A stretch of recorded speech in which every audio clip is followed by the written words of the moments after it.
This week on Two-Faced Wrestling Talk. Week 2 of the Wednesday Night Wars produced a fantastic tag team match, a new faction, and a new number 1 contender on the AEW side. While in NXT, there is now a new Cruiserweight champ. There's also a new show on Tuesday nights. We will give our thoughts on NWA Powerrr. In WWE, an OK pay-per-view with a controversial ending elicited a seemingly disproportional amount of outrage, and we will look ahead to a weekend of shows in Ring of Honor and New Japan. Plus, our pop culture and wrestling crossover brings us face-to-face with a zombie apocalypse. Which wrestlers would help protect the world against the living dead?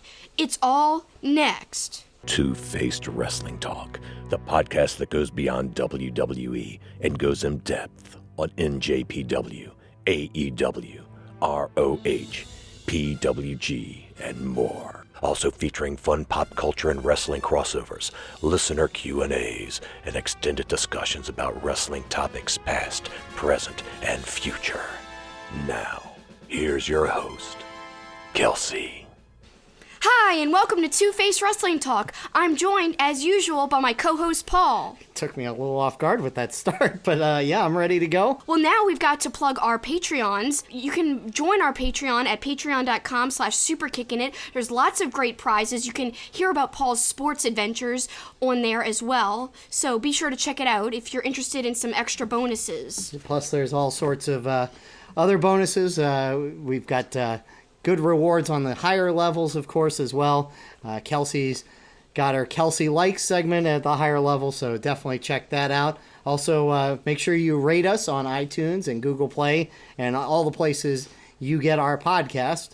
And make sure you support our good friends at Wrestling Travel. Yeah, you can go to wrestlingtravel.org and find out about all their amazing wrestling traveling packages, including to the Royal Rumble, to WrestleMania, and they've got one to Wrestle Kingdom, which, is almost full right now, so check that out while you can. They do more than just WWE events, and I think that's really unique and really cool. Again, wrestlingtravel.org, or you can check them out on social media at Wrestling Travel. And, of course, this is Kelsi's favorite time of year. It's Halloween time, and you wanted to tease a little throwback bonus. We've got a throwback audio release that will be dropping next Tuesday, October 15th, and it's from last year when we posed the question, which wrestlers would be in your Monster Squad? If you guys have seen the movie The Monster Squad, it's a group of kids who fight against a group of monsters, and basically I want you to recruit wrestlers to be in your Monster Squad instead of just a group of kids. And I'm actually wearing a shirt that says Stephen King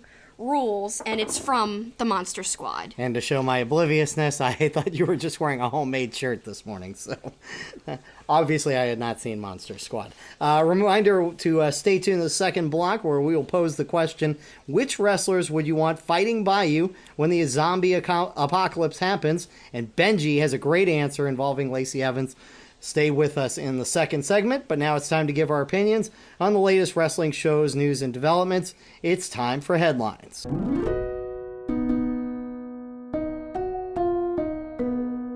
we're going to start with AEW, and I think we were both in agreement, much better show week 2 than week 1. 1,000 times better in my opinion. I thought it had a lot better match quality than the first week, and I don't know if it's because my expectations weren't as high going in, but I think what really helped to set it off was the beginning match with Private Party versus the Young Bucks. The Young Bucks doing what they do best, putting on great tag team wrestling matches. They do that almost better than anybody, and the commentary team really emphasized how important the Young Bucks have been to tag team wrestling on the wrestling independent scene for like the last millennium. They've really emphasized that on commentary, and I think that was really important. And it was even more important when you look at the ending of the match where Private Party went over Young Bucks. So having commentary emphasize how much Young Bucks have meant to tag team wrestling really puts over Private Party in the end when it's all said and done, because they won. And Private Party, I mean, they impress the more and more I see of them. I thought the Hurricane Rana into the cutter was awesome. I mean, I thought that was so cool. And look, you predicted it. You know, because LAX isn't in the tournament, you thought the Young Bucks might not even make it to the finals, but did you think they would lose in the first match? I was hesitant to say that they would lose in the first match, but I thought that they might put over Private Party just because how complimentary on social media they have been and how prominently Private Party has been featured and given like a chance to shine in the length of their matches and stuff on previous pay-per-view shows. So I didn't necessarily know for sure that the Young Bucks would lose, but I had an inkling, especially with the involvement of LAX in the promotion. I thought, okay, well, if Bucks aren't in the tournament, they can have a side feud with LAX, and it seems like that's what's happening, so it all worked out. And I like the little touch of having the other tag teams just kind of sitting in the crowd watching it, which I thought was interesting, and SCU's reaction when the Young Bucks lost, I thought that was good as well. Right after that, we got Chris Jericho and his newly formed faction out there, and the faction has a name, the Inner Circle. I think it's an interesting name. I like it a lot, actually, because it makes sense. Jericho's the leader. It's his inner circle. I mean, I do kind of have a hard time buying that these are his closest confidants, as he said. But, man, Jericho just reminded us how great of a promo he can do. Mm-hmm. He's amazing. He can give a great promo, and I think it really puts people over like Sammy G. And of course we've got to talk about the thing everyone's talking about, how he basically bashed WWE Creative by saying, well, it started because the crowd started chanting "We the People." Yes. And he's like, hold on a second.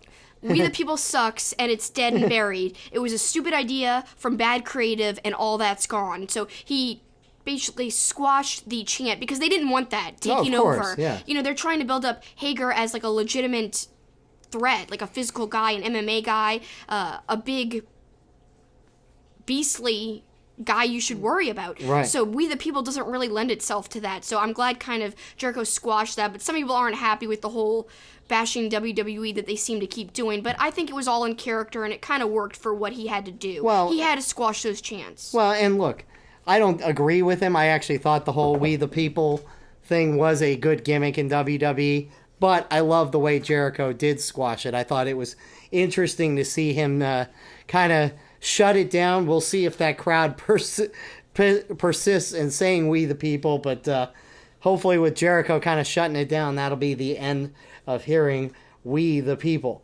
The next match was, or the next match of significance for us was Jimmy Havoc versus Darby Allin, and we both liked the video setups to this match, especially the package on Jimmy Havoc and talking about, 15 years of pain and everything he talked about, trying to kind of get him over with the crowd a little more and who he is. Tell the crowd who he is, and I wish they would have done that with more people because, there's some instances in the night I feel like they just jumped into what was happening instead of explaining. Like, if I look at my list here, I don't know if it was... Oh, yeah, it was Best Friends. I thought that the Best Friends... Even though, they were supposed to be interviewed on the side, which they really weren't, they just kind of jumped in and like they could have showed a video package about them. They kind of just showed the screen, you saw them almost hugging, but no explanation. So to me, yeah, I'm sure they'll get a video package when they have a match, but I still think they could have done a little bit more groundwork on that. There's so many people on the roster you haven't even met yet. You got to start laying the groundwork early to who these people are. But they did well with Havoc because they did show people who they are. Who he is. They explain that he likes pain, which really makes sense with how he wrestles. I'm surprised, though, in this match, 1, it was short, 2, there was none of Havoc's patented violence that he does in his matches to kind of explain why he was in the video package saying he liked pain so much. There was nothing really to show that. And in the video package, they didn't show any of the video of some of the craziness of his history, which would have been awesome as he's talking about how I like pain. See him getting hit with a fluorescent light bulb or something. I also you don't have to show blood and guts from his matches, but you can kind of establish how crazy he is, because they kind of did that with Darby Allin's video package showing him against Cody. I also think that, honestly, Havoc's probably the worst off out of anybody on the roster right now, because I feel like even though he won in a previous pay-per-view recently, I just don't think he's over like Allin is, and Janela's way over, and they're similar wrestlers. We've talked about this many times on the podcast before. I just, stuff like this doesn't do Havoc any favors.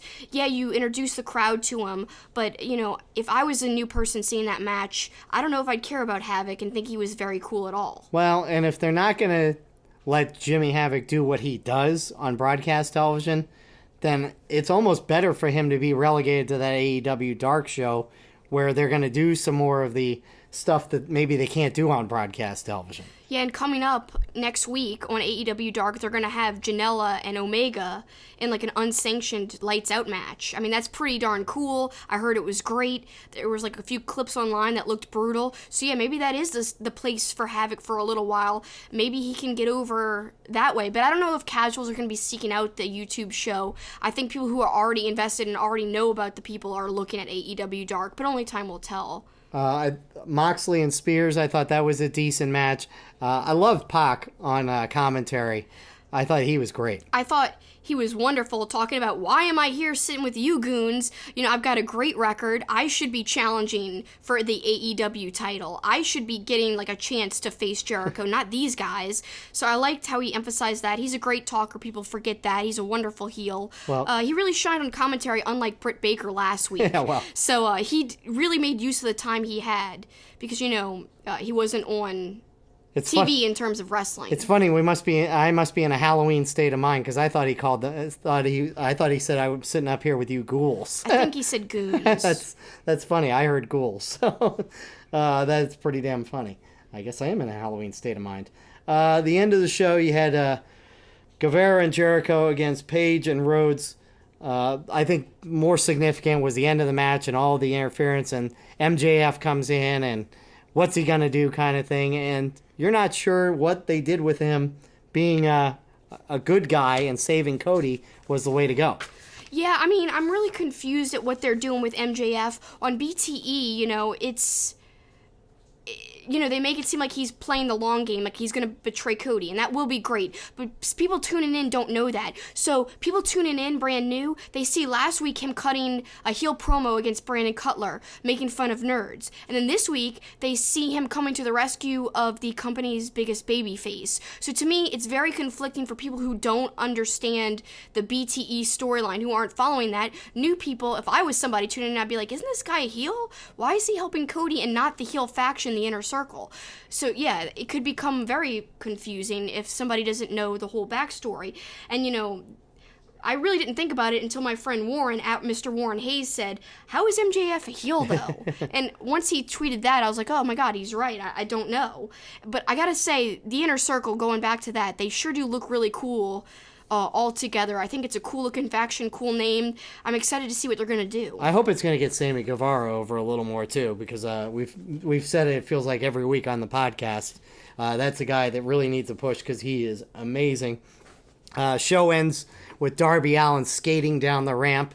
I thought that was great, although you noticed that, you know, the camera positioning, you kind of blocked. You almost couldn't see Allin skating down the ramp. Jericho was standing right in front of where the cameraman was, so you could see it right at the top of the ramp, but then, like, you know, the main part of him skating down was blocked by Jericho's own body. So I looked down for a second and missed that he was on a skateboard. So then when he used the skateboard a few seconds later, I'm like, how'd the skateboard get down there? So I was all confused. I just thought he ran down, to be honest. But it was still cool nonetheless how he used the skateboard against him. Very unique. Who else is doing that in wrestling? That's why Nobody. Allin is kind of organically more over than Havoc, just because of, like, the little nuances that they've been able to show on TV already. I think he's getting over organically more so than Havoc. So we'll see if they can build Havoc back up, because I think he needs some work right now, as I said earlier. But overall, AEW much better than the first week, and I think even the production quality was a little better. Something I do think they need to improve on is the sound mixing. The entrance music is insanely low. When you watch WWE, the entrance music really is at a good level. I feel like AEW needs to work on that, because Jericho's song is really great, Allen's song is really great. They just need to step up and raise that level so that people can actually hear and enjoy and get the feel of these wrestlers coming in when they enter the ring. It's a big part of a wrestler's persona, and a big part of their aura, and I want to feel that, and I think everyone should feel it watching at home. AEW stepped up their game. I felt like NXT kind of went back a step a little bit this week, just because I guess the level of talent and the level of the matches. But the show started with Lio Rush and Drew Gulak for the Cruiserweight Championship, which I am a big fan of them incorporating the Cruiserweight Championship into NXT and having the NXT crowd, which loves the cruiserweights, behind them instead of the 205 Live. And I thought the Roosh Gulak match was great. Rush. Great way to... Yeah, Leo Rush. You're thinking of I know. ROH Roosh. I know. I knew I was going to do that, too. Because now, isn't that weird? Because now I look at the name, and I instinctively say that. It's like living in Louisiana now. I see Richard. I always now pronounce it Richard, whereas most of the country would pronounce it Richard. But, just in habit, now I've gotten in the habit of saying that. But anyways, Leo Rush, I thought it was fantastic. And, you saw the smile on his face when he won the championship. It seems like it really meant something to him. It does, and I really love that he's back and already in a really good position, being that he just won the Cruiserweight Championship right away. But he came back a week or two ago? Yeah. So this is pretty fast that he's kind of making a comeback and moving up the card. I think it was a great response by the crowd, too. They're really into him. It meant a lot to him personally, obviously, just beaming from ear to ear. And I personally really like him. I think he's super talented. I mean, that strange springboard off the second rope with his body and into a cutter is really unique. Yeah, it's a great move. I don't even know how to describe it, really, but it's impressive, and I don't see anybody else It's almost doing like he sits down on the ropes, popping off like his hamstrings into the cutter. It's like a springboard with his legs, not his feet. Yeah. It's very odd, but I like it a lot. So yeah, that was a good match. So it started off strong, but then they also had a good follow-up with the good Finn Balor package, reminding people why he was important and a big deal in NXT, why it's a big deal that he's back in NXT. So that video package did what it was supposed to do. But then as the show went on, I feel like there were some lagging matches that we actually fast-forwarded. Some things that weren't the most exciting. And to me, you can't do that second week in. First week, NXT put up like an NXT TakeOver quality show. And yeah, you can't keep that going every week. But I feel like they could have amped it up a little bit from what they had on this second episode. Middle of the show, they had Undisputed Era in the ring. That was kind of cool because they were confronted on multiple fronts. Velveteen Dream called out Roderick Strong. With that ridiculous picture. My God, that was amazing. The embarrassing picture up on the Jumbotron. But I will say his wife tweeted out a picture, and it says, me, period, in a wheelchair, period, day after our honeymoon. So it was her and Roger kissing her in a wheelchair. Right. So you know what that implies. Yes, that the ppicture that Velveteen Dream put up is not true. Yes. So it was a funny tweet. I thought that was great. That's a good rebuttal. Yeah. Tommaso Ciampa came out as well. You love the fact that he treats Goldie as a person. I do, and I think that was great when he had the title for the first time. He would always refer to it as Goldie on his social media, like it was a person, like it was like his lover, essentially, or his significant other. So he continues with that, and it started last week when we saw him return. Before he even looks at Adam Cole, he looks at Goldie, the belt. He looks at the belt in a longing way and in like a determined way. Then he looks up at Cole like, oh, you're an afterthought. I'll deal with you. But I'm here for Goldie, and Goldie's mine. And that's how I felt this week, too. First thing he does when he comes in the ring this week, looks at the belt, at Goldie. And says, Goldie, Daddy's home. Yeah, that was a wonderful line, really, really strong line, and he delivered it great. So I'm really excited to see what that's going to be moving forward. I wonder if they let him get the title back right away. We'll see. So I thought that was a good middle part. I thought the show was bookended by good things. We talked about the Rush Gulak match, and then the show ends with Walter and Kushida, which even though there were a couple like stumbles, Kushida kind of stumbled off the ropes. I thought it was a really good match because it was such a contrast of sizes, but you felt like Kushida could compete with Walter.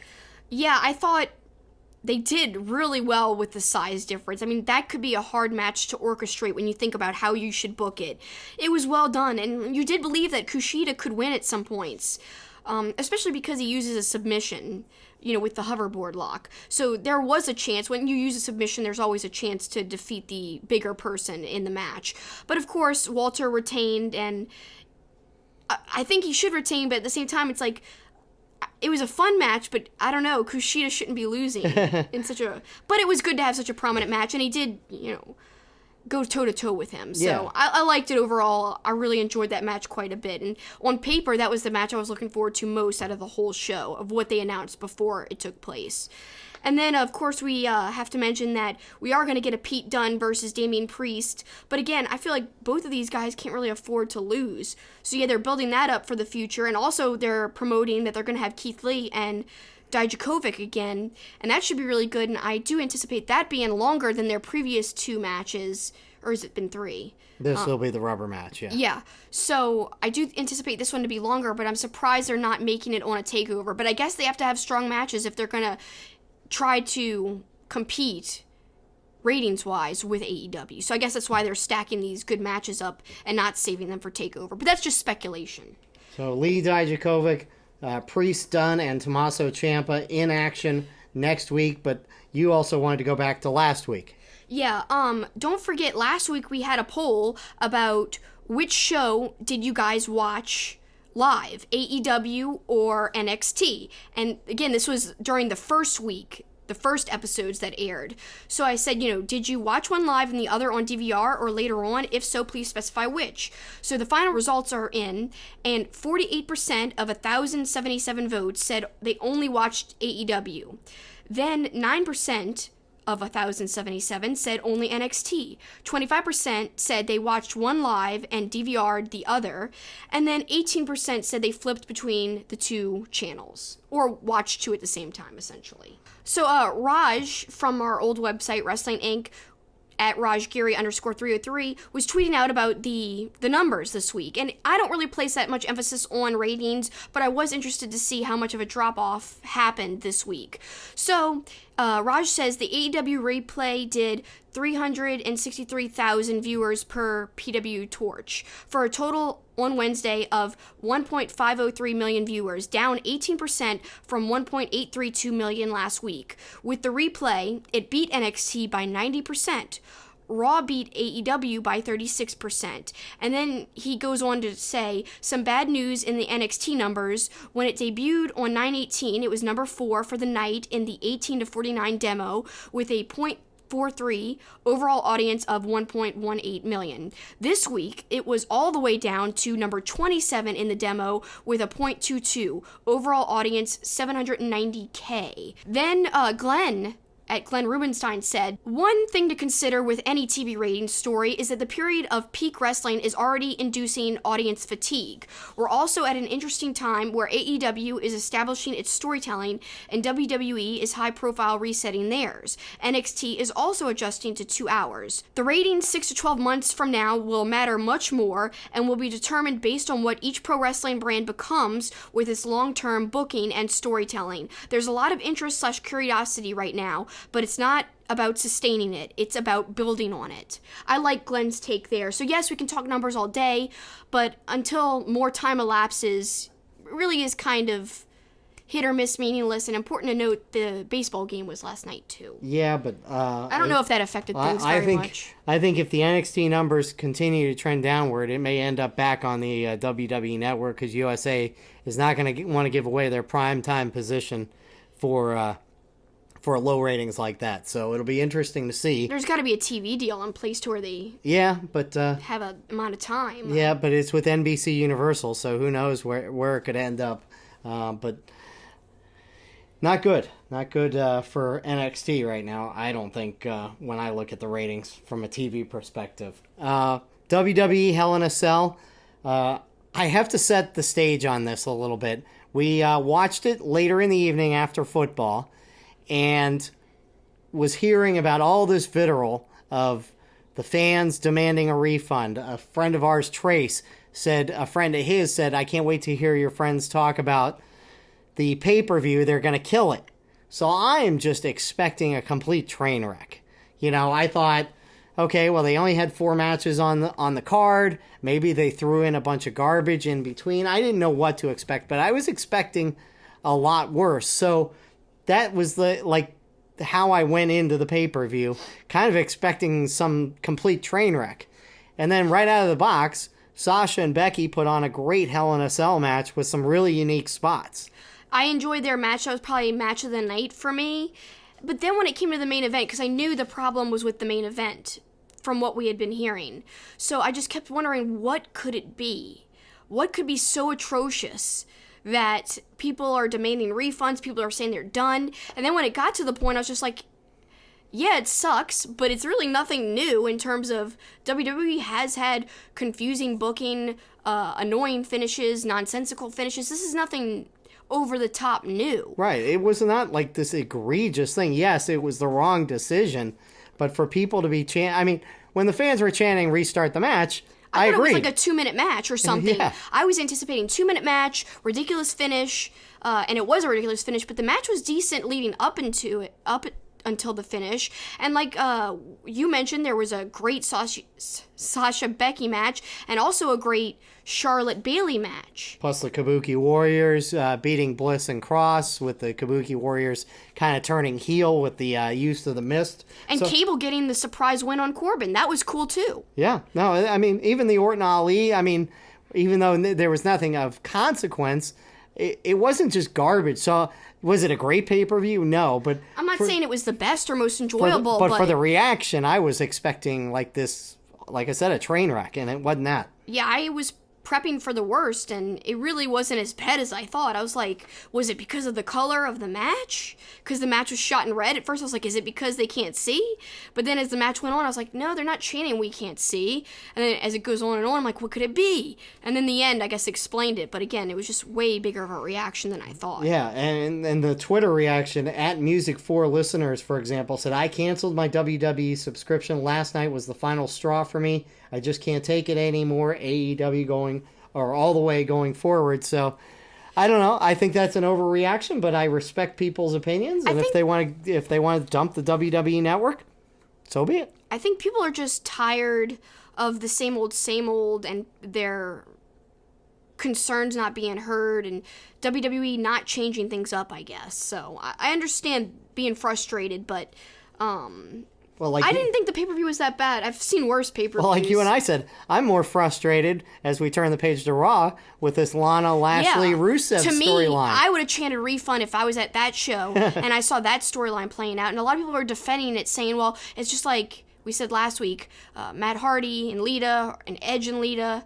and that whole triangle angle. I hated that too. You know, just because it was in the Attitude Era doesn't mean it was necessarily good. Some people might have liked it, but I don't like it. It has nothing to do with that I'm in a relationship. It has to do with it's just corny, awkward. Yeah, uncomfortable. You know, it's very uncomfortable, and especially knowing that they're married in real life, and that Lana, you know, has to kiss somebody else in front of her husband. That to me is weird. I would feel uncomfortable doing that, but it's even more so than that. It's bad storytelling. What does it really add? And this is the type of stuff, as we said last week, that is embarrassing.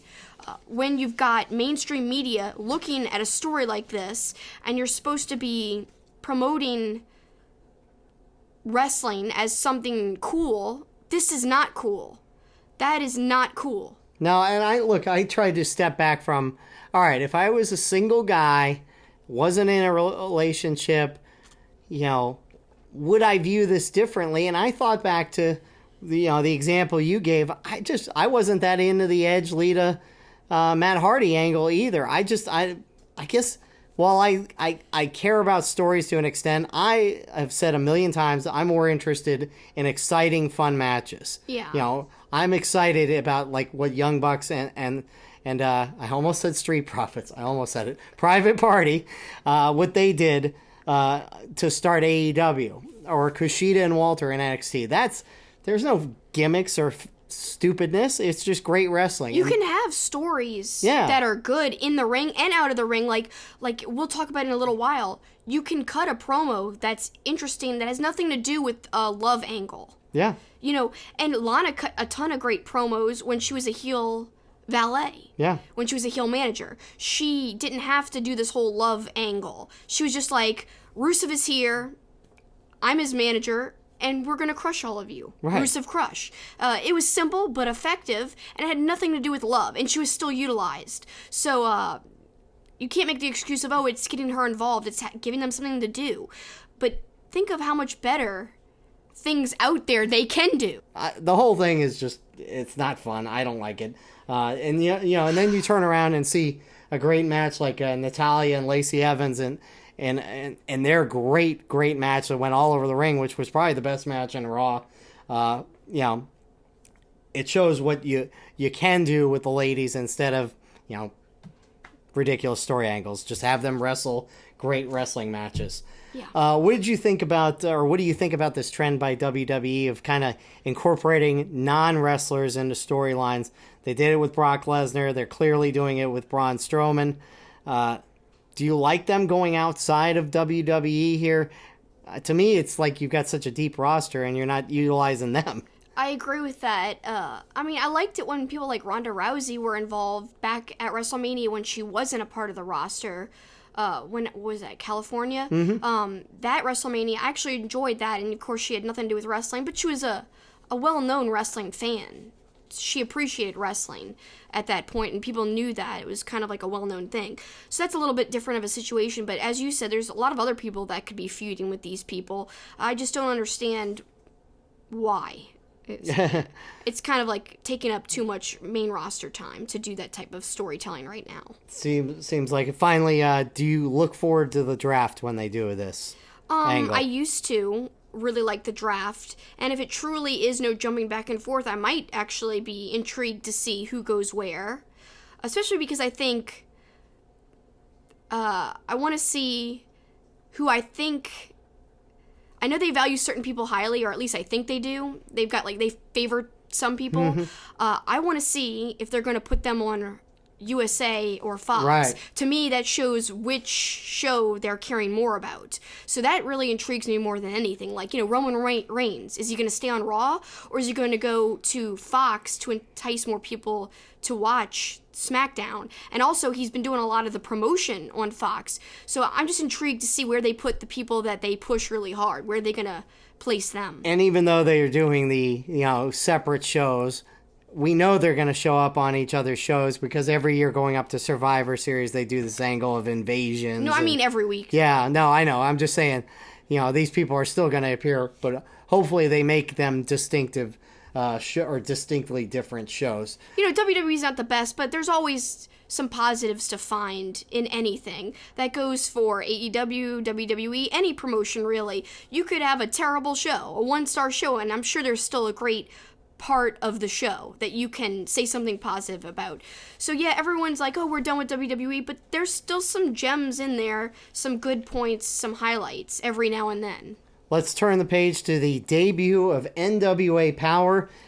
If you are an older wrestling fan, you remember studio wrestling, you remember the old days of NWA.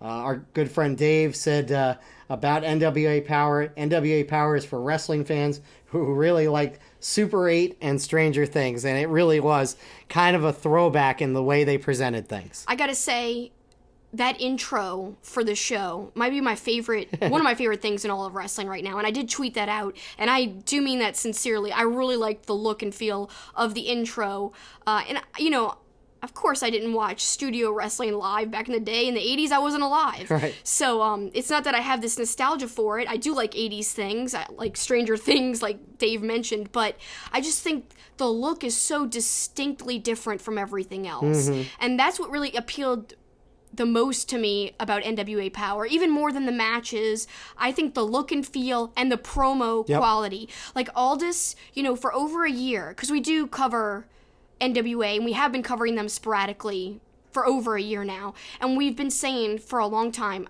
Aldis is such an underrated talker. People don't think of him as one of the great talkers on the mic, but he is, and he showed that with one of the best promos I've heard in a long time. It rivaled Jericho's promo on AEW because there was literally no stumbles. It was really succinct to the point, and it did what it was supposed to do. It got over the new show and the company as a whole, and it got over his confrontation with Tim Storm. So really wonderful all around. I think the two highlights for me, like I said, the intro and Aldis's promo.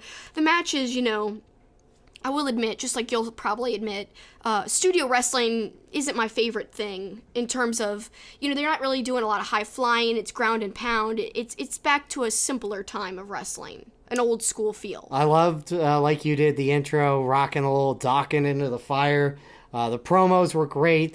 The old school look on the set was great. The keys and the noise effects for the keys, I loved that. But the wrestling did not knock my socks off by any means. I did like Tim Storm's promo when he quoted the great philosopher Eminem. I thought that, from 8 Mile, I thought that was funny. He didn't say Eminem, but he said the great philosopher, and he started basically saying the words to the song. Yeah, it was great. But the wrestling, not my cup of tea, because I like a little more high flying.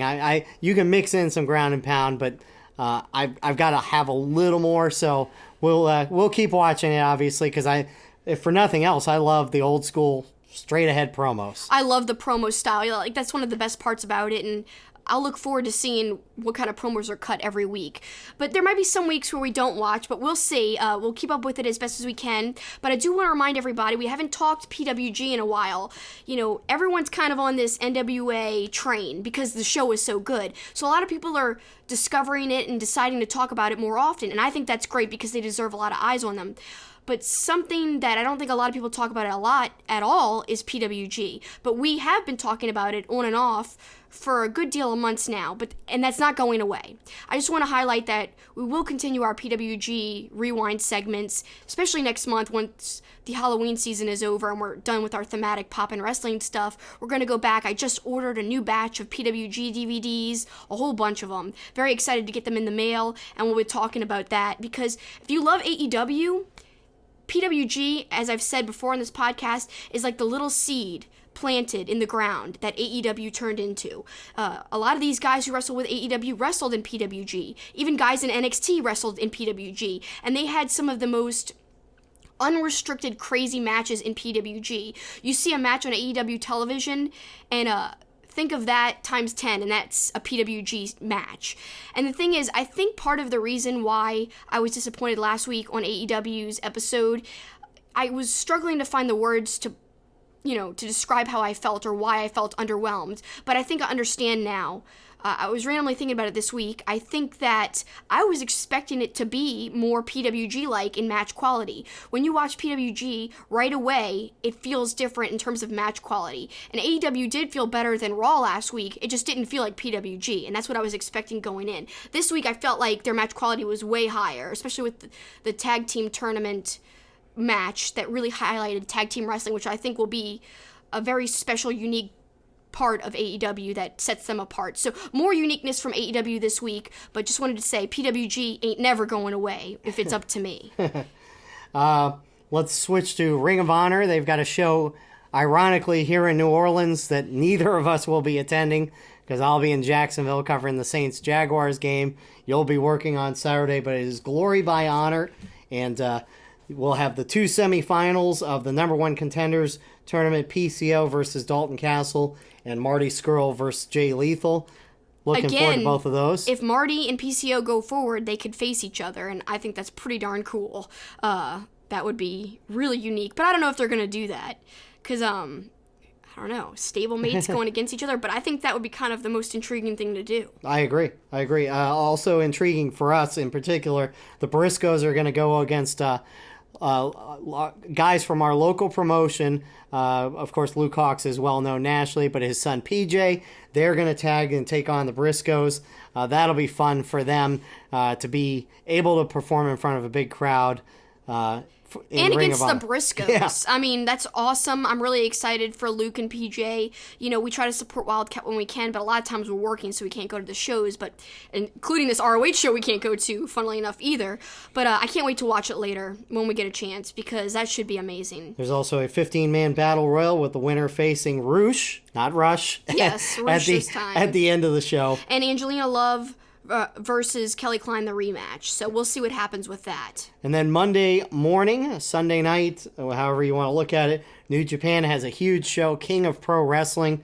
We finally get the Suzuki Jushin Thunder Liger match, but there's news about Suzuki that we're very disappointed about. There is news. There's rumors that he's unhappy and will be leaving after Wrestle Kingdom. If that's true, I'm devastated. Just flat out devastated. He's my favorite in New Japan, and even if he goes back to Noah, you might say, well, you could just watch that.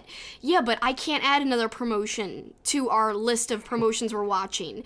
And I like him in New Japan. I like him with Zack Sabre Jr. So it would be just a huge blow. And if it's because they're not utilizing them right, I understand, because I have felt for a while, if you look at Wrestle Kingdom, not being featured in a big match, and if you look even further at the US shows, like, for example, G1 Supercard, not being featured in a main match, just being on, like, the Battle Royal match. Yeah. I feel like that was a huge mistake, too. He's over with the American crowd. So they've just missed opportunities left and right to highlight him in big matches. It's not like he's not over. But he is happy, apparently, with this Liger feud, and who wouldn't be? I'm excited about it, of course. I can't wait to see this match. I'm surprised it's not the main event. Another dropped ball. This could be the main event. I understand what you're trying to do with Okada versus Sonata being the main event because that's the main championship. I get it, but I feel like there's so much story and importance. It's Liger's retirement year. This is an important storyline. It could have been the main event. We just saw Moxley on AEW. He will be in Japan in a U.S. Heavyweight Championship match against Juice Robinson. That'll be no DQ. I think that will be awesome. I'm a little concerned about oversaturation on using Ospreay versus Phantasmo, but that is going to be in the show, and it's going to be an awesome match. Yeah, I'm not doubting that it's going to be awesome, so I'm not worried about it. We're looking forward to that show on Monday. Like we said, Okada versus Sonata, Ibushi versus Evil also in there. Should be a really great show. Now, when we come back, what wrestlers would you choose to help you fight zombies? Our Poppin' Wrestling segment with some surprising answers, like Good Bad Wrestle, who said Shane McMahon. Find out why when we come back. Two-Face Wrestling Talk is proud to be sponsored by Wrestling Travel. Check them out on Twitter at Wrestling Travel. Also go to their website, wrestlingtravel.org, to find out about all the exciting travel packages. They also have a very fun Wrestle Kingdom travel package, which includes round-trip airfare, 5-night hotel near the Tokyo Dome, lower bowl tickets to both days of Wrestle Kingdom, and guided tours by Being the Elite's fat-ass Masa. Come on, who wouldn't want to hang out with Masa? I think that's like the coolest thing they offer. You get to have some time with him, meet him, interact with him. He'll literally be hanging with you. And you'd get to be a part of the first 2-day Wrestle Kingdom, which is going to be really special in my opinion. They also have travel packages to WWE events, including WrestleMania 36, which you can sign up for information at wrestlingtravel.org. And they've got packages to the Royal Rumble as well, plus other events too. Check out their website. There are USA travel packages, but also UK travel packages. So whether you live in the UK or where we live in the United States, you can find something for you. Also, don't forget they've got a friendly staff that can help you out. DM them on Twitter or contact them through their website. Thanks, Wrestling Travel. Our Two-Faced Wrestling Talk logo was inspired by Two-Face, the Batman animated series character, and his coin. The logo was designed by the talented and creative artist Eric Hudson. Eric creates wrestling-themed pieces as well as other pop culture art. He is also currently working on a Roddy Piper comic book. You can follow him on Facebook, Twitter, and Instagram at Dreaded Dinosaur. You can also support his work by becoming a patron at patreon.com/dreadeddinosaur. Please check out his work. And now back to Two-Face Wrestling Talk.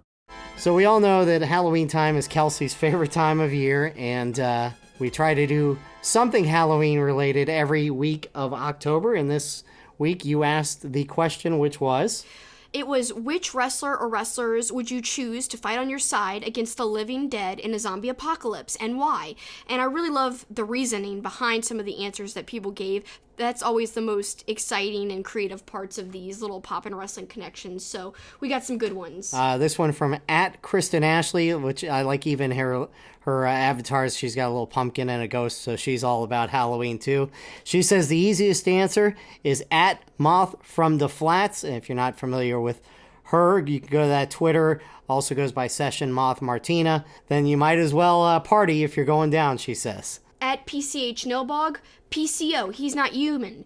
Rosemary because she has experience fighting the dead, Sue Young because she might be dead and she'll bring her undead brides, Vinny Marseglia because he knows all the rules of horror, and Kevin Sullivan because he's the wrestling horror OG. That's Wonderful a great answer. Yeah. Then we've got my good friend Chibs at Chibi Halloween. For the slow movers, I'd go with someone like Braun or Brian Cage, someone with massive strength that can wield a large hammer or club, killing multiple in each swing with ease. And if we're talking the fast-running zombie version, someone just as fast like Johnny Mundo / Impact or Kofi Kingston. And as a tactician, I would go with Luchasaurus, because why pass on 65 million years of knowledge? So creative, Chibs. Magnificent Matt Willis at the Mad Attack UK says, "Oh, this is simple. I would have Finn Balor, mainly so I can look at his abs on dark, cold, lonely, apocalyptic nights. Also, he is the demon. He can keep me safe from the zombies at all times." Then we've got at metal_2006, Jimmy Havoc, Mance Warner, and Schlack. Schlack needs a crazy strong boy, Havoc his violent ways, and Mance Warner, we need a drinking buddy, but also someone that can beat up people. So they all fit the bill. At Deej Kirkby says, "I think I'd have to go old school and pick the WWE CW zombie. He can talk or groan to his zombie cohorts and hope they'll accept me. Over the years, I'll slowly assert authority over them and have a zombie army to do my bidding." I love that. So creative. My good friend Josh at McGeeky Designs, I'm going to take Brian Cage because he'll be the tank that gets us through the horde, and Sami Callihan because he's practically the Negan of the wrestling world. Of course, that's a reference to Walking Dead. Then Josh says, hopefully they could put aside their differences for the greater good. And he says, plus with Sami, you can assume you get all of OVE. They will do the morally questionable things it takes to stay alive. So well thought out and very true. At Strange Stomp says Jimmy Havoc, because I'm sure he wouldn't really complain about much. And plus, creativity at a time of a zombie apocalypse will be important. At Dave Bazewski, our good friend, good guy Dave, I'll go with the Walking Dead zombies. I'd want Nick Effin Gage, Killer Cross, and Alex Zane. Nick Gage and Killer Cross are both badasses that I feel could team up and kill the walkers, and Alex Zane would be the Daryl Dixon type on a motorcycle with a crossbow, hunting, and scouting. Good ones, Dave. And our friend Derek at Derek Stark, Braun Strowman because of his strength, plus he likes shooting stuff, Undertaker because of his connection to the dark side, and Kane because he can light them all up in a blaze of fire glory. Hell, we'd be the new Zombieland franchise. Very true. I like that movie. It's on my Halloween list this month. Our friend Benji at Calavera Comedy, Lacey Evans, Marine, MP, Special Reactions Team, or SWAT Active Duty, Deadly Accurate Shooter, Survivor, Tough as Hell, and Determined. I'm surviving any type of zombie, and all I'll have to do is follow this woman's right. At Take the Pump Pod, if they're Dawn of the Dead, only attack human-type zombies, I'm going to go with PCO because he's not human. He could do supply runs and calmly thin the herd without inciting an attack. And then at Good Bad Wrestle, clearly you want the best of the best, so I'll take the best in the world, Shane McMahon. We aren't going to beat them anyway, so as a duo, I will take one for the team, and whoever remains won't have to watch him on WWE anymore. You're welcome. I love that answer. I think that's so funny. Then we've got at John_DC_Payne with a Y. At the moment, The Fiend. Seems no finisher or anything can stop him. He be good. And that's it for our answers from everybody. All right, so how about our answers? Okay, so me, for the fast zombies, I would take Darby Allin because, well, he's kind of attuned to, like, the darker sides of things. He literally doesn't care about his body. He'll take insane risks, and he can use a skateboard as a weapon, bash the zombies' heads in, essentially, and help us on supply runs. And then I was thinking, if the slow type of zombies, who better than someone who knows all about the dead and who knows about the darkness in life, but Paul Bearer. We could use his mind and his urn. Maybe if the urn can control Undertaker, maybe it can control these, living dead zombies. So, Paul Bearer, please help me out. Help me defeat these zombies with your knowledge and urn. I'm going to go with an old school guy, and I'm going to take Rowdy Roddy Piper, because he's already shown a propensity in the 80s movies of being able to kill aliens.